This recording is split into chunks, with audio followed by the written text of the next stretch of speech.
BJP সরকারের অন্নপূর্ণা যোজনায় মাসে ৩,০০০ টাকা করে পাবেন মহিলারা। বুধবার এই প্রকল্পের ফর্ম বিলির আনুষ্ঠানিক ঘোষণা করল রাজ্য সরকার। সেই সঙ্গে স্পষ্ট করে জানানো হলো কারা এই প্রকল্পের সুবিধা পাবেন। তাও অন্নপূর্ণা যোজনার ফর্ম সবাইকে ফিল আপ করতে হবে। ভাতা পেতে গেলে ফর্ম ফিল আপ আবশ্যিক। অনলাইন ও অফলাইন দুভাবেই ফর্ম ফিল আপ করা যাবে। বুধবার রাত থেকে অনলাইনে পাওয়া যাবে অন্নপূর্ণা যোজনার ফর্ম। অফলাইনে বিডিও, এসডিও, জেলা শাসকের অফিস থেকে ফর্ম পাওয়া যাবে শুক্রবার থেকে। 1 জুন থেকে 90 দিন এই প্রক্রিয়াটা চালাবো। কিভাবে হবে? অনলাইনে হবে, অফলাইনেও হবে। বিডিওরা এবং পৌরসভা থেকে তারা করবেন। বড় পৌরসভা কর্পোরেশনের ক্ষেত্রে ওয়ার্ড ভিত্তিক, বড় ভিত্তিকও হবে। এবং আমাদের পঞ্চায়েতের সঙ্গে যুক্ত আধিকারিকরা, সুপারভাইজার বা অন্যরা বাড়ি বাড়ি গিয়েও একটা 30 দিনের ড্রাইভ দেবেন। কারা আবেদন করতে পারবেন অন্নপূর্ণা যোজনা প্রকল্পে? কি কি তথ্য দিতে হবে? যারা লক্ষ্মীর ভান্ডার পেতেন তাদের নাম কি নিজে নিজেই অন্নপূর্ণা যোজনার তালিকায় ঢুকে যাবে? এসব প্রশ্ন ছিল অনেকেরই। বুধবার রাজ্য সরকারের তরফে জানানো হয়েছে যারা লক্ষ্মীর ভান্ডার পেতেন তাদেরও অন্নপূর্ণা যোজনার ফর্ম ফিল আপ করতে হবে। সরকারের তরফে ভেরিফিকেশনের পর তালিকায় নাম উঠলে তবেই মাসে ৩,০০০ টাকা মিলবে। ভেরিফিকেশনে ফর্ম বাতিল হয়ে গেলে টাকা পাওয়া যাবে না।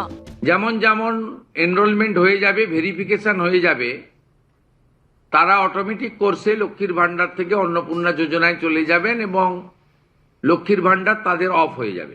ততক্ষণ লক্ষ্মীর ভান্ডারের যে সুবিধা তারা পাচ্ছেন সেই সুবিধা থেকে তারা বঞ্চিত হবেন না। ফর্মে উপভোক্তার ব্যাপারে বেশ কিছু তথ্য চাওয়া হয়েছে, যেমন পরিবার কি মাসিক রেশন তোলে, 3টির বেশি পাকা ঘর আছে কি, পরিবারের সব সদস্য মিলে মোট জমির পরিমাণ কত, পরিবারে কারো 4 চাকা গাড়ি আছে কি, স্বাস্থ্য বীমা আছে কি, পরিবারের সদস্যরা কি ধরনের কর্মসংস্থানের সঙ্গে যুক্ত।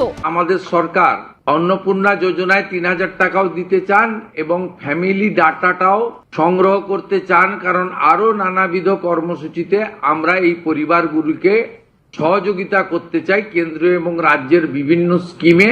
রাজ্য সরকারের তরফে স্পষ্টই জানানো হয়েছে যে মহিলারা আয়কর দেন তারা অন্নপূর্ণা যোজনার সুবিধা পাবেন না। ভোটার তালিকায় যাদের নাম নেই তারাও অন্নপূর্ণা যোজনার টাকা পাবেন না। সিএতে যারা নাগরিকত্বের আবেদন করেছেন তারা ব্যতিক্রম। এসআইআর এ নাম বাদের পর যারা ট্রাইব্যুনালে আবেদন করেছেন তারা অন্নপূর্ণা যোজনার জন্য আবেদন করতে পারবেন। ফর্ম ফিল আপের পুরো প্রক্রিয়াটি 90 দিন ধরে চলবে। 2রা জুনের মধ্যে যারা এই প্রকল্পে নাম নথিভুক্ত করিয়ে নিতে পারবেন তারা জুন মাস থেকেই অন্নপূর্ণা যোজনার টাকা পাবেন। সুমন ঘরাই ও শিবাশিস মৌলিকের রিপোর্ট, এবিপি আনন্দ।